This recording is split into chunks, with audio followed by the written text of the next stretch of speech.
بسم اللہ الرحمن الرحیم۔ السلام علیکم ورحمۃ اللہ وبرکاتہ۔ میں محمد اسامہ سرسری آپ کی خدمت میں حاضر ہوں۔ آپ دیکھ رہے ہیں اسامہ سرسری چینل۔ سلسلہ سوال و جواب نمبر 6 ہے، اور اس سلسلے میں آپ کی طرف سے سوال کیا جاتا ہے اور بندہ محمد اسامہ سرسری آپ کے سوالات کے جوابات دینے کی کوشش کرتا ہے۔ تو اس ویڈیو کے سوالات کے جوابات دینے سے پہلے میں یہ عرض کر دوں کہ اگر آپ ہمارے اس چینل پر نئے آئے ہیں اور ہماری دیگر علمی اور ادبی ویڈیوز مسلسل دیکھنا چاہتے ہیں تو ہمارے چینل کو سبسکرائب کر لیں۔ شروع کرتے ہیں۔ محترمہ نازیہ نزی صاحبہ فرماتی ہیں، آج کا سوال ایتا کے بارے میں ہے کہ آج کل زیادہ تر لوگوں کی غزلیں ایتا کا شکار ہیں اور وہ ہم قافیہ کا فرق نہیں سمجھ پاتے۔ جیسے سہنا کہنا اگر قوافی ہیں تو وہ اس کے ساتھ لینا دینا قوافی لگا دیتے ہیں، یہ ایتا کا عیب بن جاتا ہے۔ اس پر کچھ عرض فرمائیے، بہت شکریہ۔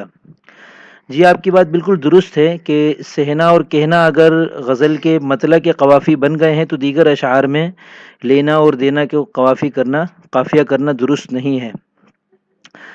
تاہم کیا کیا جا سکتا ہے؟ اگر کوئی یہ رسک لینا چاہتا ہے کہ اپنے کلام کو معیوب صورت میں لوگوں کے سامنے پیش کر دے اور بعد کے نقاد اس کلام کے اوپر اعتراض یہ کر دیں کہ اس کے قوافی درست نہیں ہے، تو یہ ہر شاعر اپنا رسک خود لیتا ہے، ٹھیک ہے نا۔ ہمارا کام ہے قاعدے بتا دینا اور اس کے مطابق خود عمل کرنا جتنا ہو سکے، ٹھیک ہے۔ اور دوسرے اگر اس پر عمل کر رہے ہیں نہیں کر رہے ہیں تو یہ ان کا اپنا ذاتی مسئلہ ہے، ہم اس میں کچھ نہیں کر سکتے۔ البتہ اتنی بات کر سکتے ہیں کہ ایتا جو ہے یہ قافیے کا عیب ہے، اور شعر میں صرف قافیے کا عیب نہیں ہوتا، دیگر عیوب بھی بہت سارے ہوتے ہیں۔ تو انسان کا کلام ہے، اس کے اندر کوئی نہ کوئی عیب تو رہ ہی جاتا ہے۔ تو ممکن ہے کسی کے کلام میں ایتا کا عیب نہ ہو، دیگر بہت سارے عیوب پائے جاتے ہوں، یا کوئی اور اس سے بڑا عیب ہو، اور جس کے کلام میں ایتا کا عیب ہے اس کا کلام دیگر دوسرے اعتبارات سے بہت اچھا ہو۔ تو یہ بھی بہرحال سامنے رکھنے کی چیز ہوتی ہے کہ صرف قافیے کی خرابی سے ہم کسی کے کلام کو بالکل نظر انداز بھی نہیں کر سکتے۔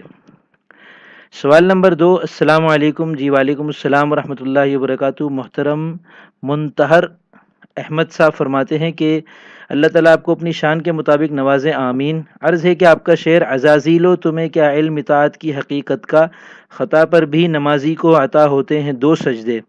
آپ نے ایک ویڈیو میں مذکورہ شعر بحر حجج کی مثال میں ذکر کیا ہے جس کے ارکان 4 مرتبہ مفاعیلن ہیں، مجھے باقی تو سمجھ میں آ گیا ہے، مگر تمہیں کیا علم اور ہیں 2 سجدے مفاعیلن کے وزن پر کیسے بیٹھیں گے، رہنمائی فرمائیں۔ تو عرض یہ ہے کہ تمہیں کیا علم اطاعت کی حقیقت کا، یہاں علم اور اطاعت کو ہم نے اس طرح جوڑا ہے کہ اطاعت کا جو الف ہے وہ گرا دیا ہے اور اس کی جو حرکت تھی وہ ہم نے علم کے میم کو دے دی ہے۔ تو اب یہ تختی یوں ہوگی، تمہیں کیا علم مفاعیلن مطاعت کی، ٹھیک ہے نا۔ اور یہ کیسے ہوا؟ اس کو اخفاء الف کہتے ہیں، ٹھیک ہے۔ اور اس کی تفصیل انشاءاللہ آئندہ کبھی کسی نے سوال کیا تو میں اس کے جواب میں عرض کر دوں گا۔ اور ہیں 2 سجدے تو مفاعیلن ہی ہے، ہیں میں اصل میں نون غنہ ہے، ایک تو جو کہ وزن میں شمار نہیں ہوتا، اور دوسرا یہاں ہم نے اس کی یا کو گرا دیا ہے جو کہ گرا سکتے ہیں، یعنی ہم ہیں کو ایک بھی باندھ سکتے ہیں اور 2 بھی باندھ سکتے ہیں۔ سوال نمبر 3۔ محترم ساحل سفیان صاحب فرماتے ہیں، کیا شاعری بھی سیکھی جاتی ہے یا یہ اللہ تعالیٰ کی عطا کردہ خداداد نعمت ہوتی ہے؟ پیارے بھائی، سوال آپ کا بہت اچھا ہے۔ شاعری اللہ تعالیٰ کی ہی نعمت ہے عطا کردہ، اور جسے ملتی ہے وہی شاعری کر سکتا ہے، اس کے علاوہ جن کو عطا نہیں ہوتی وہ جتنے بھی پاپڑ بیل لیں ان کو شاعری کرنا نہیں آتی۔ اب بات یہ ہے کہ شاعری صرف وہ نہیں ہوتی جو ایک ہم یہ سمجھتے ہیں کہ اللہ کی طرف سے الہام جیسی کوئی کیفیت ہوتی ہے اور آدمی اس میں کچھ اشعار کہہ دیتا ہے۔ شاعری صرف اس کا نام نہیں ہے، اس لیے شاعری جب ہم کرتے ہیں تو ہمیں اس کے دیگر بہت سے لوازمات اور فنیات کو ہمیں سیکھنا بہرحال ضروری ہے۔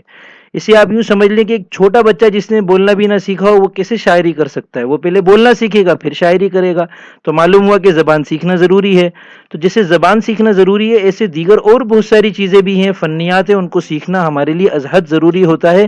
ان کے ساتھ جب ہم اللہ تعالیٰ کی یہ عطا کردہ خاص صفت شاعری کو ملاتے ہیں تو پھر ہمارا کام بہت اچھا ہو جاتا ہے اور اچھا ہو کر سامنے آتا ہے، بالکل جیسے آپ نے یہ فرمایا کہ اللہ تعالیٰ کی عطا کردہ خداداد نعمت۔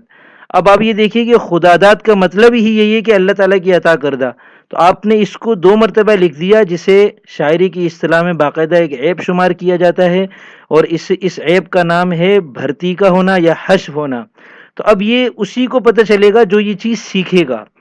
جسے بالکل سیکھنے سے کوئی سروکار نہ ہو تو وہ شاعری تو ہو سکتا ہے بہت اچھی کر لے، مگر عین ممکن ہے کہ اس کی شاعری میں بہت سارے عیوب پائے جاتے ہوں، جنہیں بہرحال ختم کرنے کے لیے اسے آج نہیں تو کل کسی نہ کسی کے پاس جا کر یا کسی نہ کسی کتاب کی رہنمائی لے کر فنیات کو اور دیگر لوازمات کو سیکھنا ضروری ہوگا۔ امید ہے آپ حضرات کو یہ ویڈیو پسند آئی ہوگی، اور ہماری آئندہ کی بھی اس طرح کی دیگر ویڈیوز مسلسل دیکھنے کے لیے ہمارے چینل کو سبسکرائب کر لیں۔ السلام علیکم ورحمۃ اللہ وبرکاتہ۔